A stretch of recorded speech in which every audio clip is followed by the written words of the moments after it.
Friends, welcome back to my channel. और ये है मेरे लास्ट एग्ज़ाम के व्लॉग्स, जो कि बस मेरे एमबीए के जो फर्स्ट सेमेस्टर के एग्ज़ाम्स थे वो ख़त्म होने वाले थे। तो ये मेरा सेकंड लास्ट एग्ज़ाम डे था और बस मैं फटाफट तैयार होकर कॉलेज के लिए निकल रही थी।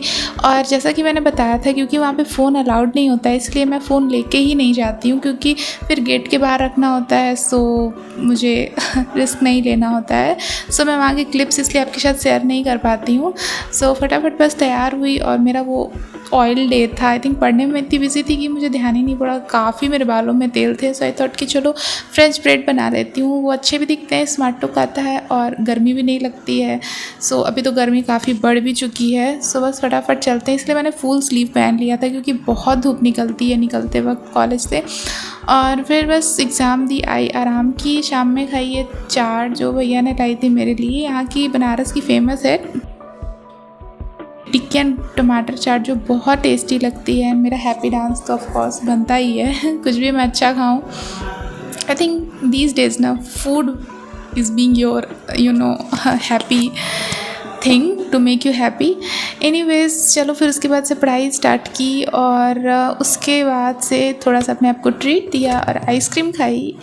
और बस ये दिन ऐसे ही निकल गया। बट आपको नहीं पता होता है कि सब कुछ ठीक चल रहा है, अचानक से कुछ ऐसा हो जाता है कि आपके पैर से ज़मीन ही खिसक जाती है। जो कहावत है ना, ये सब कुछ बिल्कुल सही है। उसके एक दिन पहले मैं बस सब कुछ ठीक ठाक था, मैं बिल्कुल पढ़ाई कर रही थी। रात में मैंने पढ़ाई की और क्योंकि मेरा लास्ट एग्ज़ाम बचा हुआ था, जो कि था स्टैटिस्टिक्स के मेरे एग्ज़ाम्स थे, जो थोड़े से टफ़ थे मेरे लिए। और क्योंकि वो प्रैक्टिकल थे और मैंने इतना अभी उस पर फोकस किया नहीं था, सो मैं बस वही सब पढ़ाई कर रही थी। और दूसरे दिन, जिस दिन मेरा गैप था, उस दिन बहुत बुरी न्यूज़ आती है। मोहित अग्रवाल सर, जो हमारे लॉ के टीचर हैं, वो नहीं रहे, गुज़र गए। और ये उनकी कुछ लास्ट रिचुअल की क्लिप्स हैं जो इंटरनेट पे मिली मुझे, वहाँ के स्टूडेंट्स ने कैप्चर की थी। सो बहुत शॉकिंग था कि अचानक से सब कुछ ठीक था। उनके मैराथन्स चल रहे थे। इवन उनकी इस न्यूज़ से जस्ट 3 घंटे पहले भी उनके चैनल पे एक वीडियो आई हुई थी। सर इतने एक्टिव थे और अभी तो एग्ज़ाम्स अब बस होने वाले हैं हमारे 2 महीने में, तो sir back to back marathon सब कुछ। लाइक वो इतने एक्टिव, इतने लाइफ फुल ऑफ लाइफ थे। और अचानक से इस तरीके से एक ऐसा एक्सीडेंट हुआ उनके साथ होटल में, पूल में, कि अभी इसके बारे में मैं कुछ भी नहीं कहना चाहती, क्योंकि मुझे किसी तरह का र्यूमर नहीं फैलाना कि उनकी हेल्थ की वजह से हुआ या किस वजह से हुआ। पर जो भी रीज़न था, हमने एक अपना बहुत ही एक अच्छा टीचर खो दिया है। और जो कि लॉ में आपको एक तो जल्दी अच्छे टीचर नहीं मिलते हैं, and he was like king of law. जो लोग कहते हैं ना कि कुछ लोग पैदा ही होते हैं वो करने के लिए, और he was truly a blessing for us, हम सीएस स्टूडेंट्स के लिए स्पेशली। वो एक सच में ब्लेसिंग थे, जिनकी वजह से हम इतना अच्छे से पढ़ पाते थे सब कुछ। और सबसे बड़ी बात है कि सर फ्री में इतने सारे कंटेंट देते थे कि जो बच्चे अफोर्ड नहीं कर सकते हैं या वो उतना टाइम नहीं दे सकते हैं रेगुलर क्लासेस में, वो मैराथन देख के, रिविजन क्लास देख के अपना एग्ज़ाम्स क्लियर कर लें। लास्ट टाइम मैंने भी बहुत अच्छे मार्किंग मेरे लॉ में आए थे, बट क्योंकि न्यूमेरिकल मेरा थोड़ा रह गया, इसलिए मेरा अटैम्प्ट रह गया था। बट सिर्फ उनकी वजह से मेरे लॉ में बहुत अच्छे मार्क्स आए थे। और ये सब सुन के इतना ज़्यादा हम लोग शॉक्ड थे, बिल्कुल बिलीव नहीं हो रहा था कि इस तरह का कुछ हो गया है। फिर मेरा बिल्कुल मन नहीं करा था पढ़ने का। मेरा एग्ज़ाम था लास्ट, बट मैंने कैसे भी थोड़ा बहुत रिविज़न किया, बट मुझसे बिल्कुल हो ही नहीं रहा था। नेक्स्ट डे मैं उठी सुबह, बहुत माइंड अपसेट था, बिल्कुल मेरा तो दिल नहीं कर रहा था, लेकिन एग्ज़ाम में जाना ही पड़ेगा, आप छोड़ नहीं सकते हो एग्ज़ाम।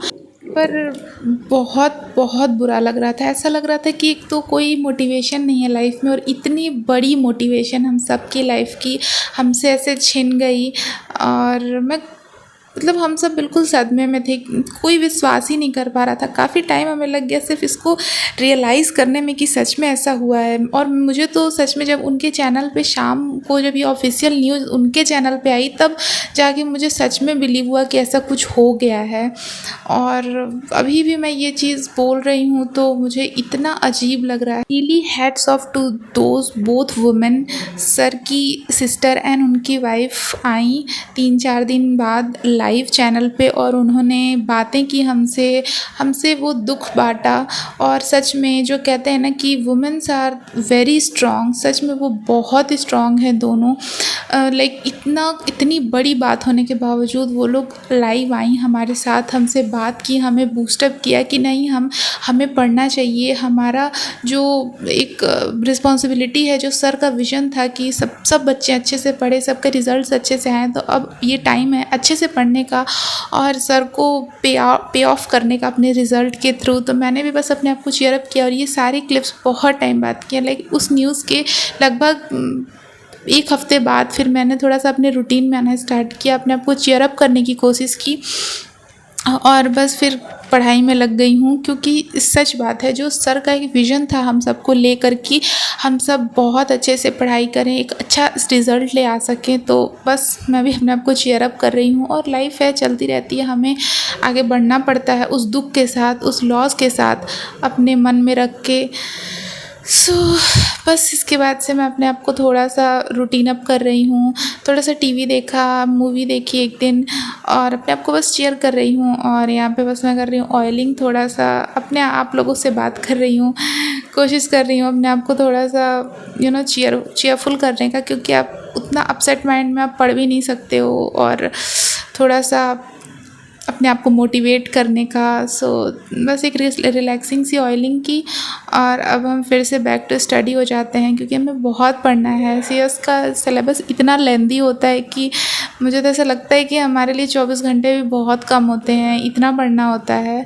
और सच में मुझे भी यही लगता है कि सच बात है, सर को हम इसी तरीके से पे ऑफ कर सकते हैं, बस अपना बेस्ट देकर एक अच्छा रिज़ल्ट लाके। तो जो भी स्टूडेंट्स मुझे देख रहे हैं, प्लीज़ यार सब लोग अच्छे से पढ़ाई करो और बहुत अच्छा रिज़ल्ट लेकर आओ। और बस इसी के साथ ये व्लॉग मैं ख़त्म करती हूँ।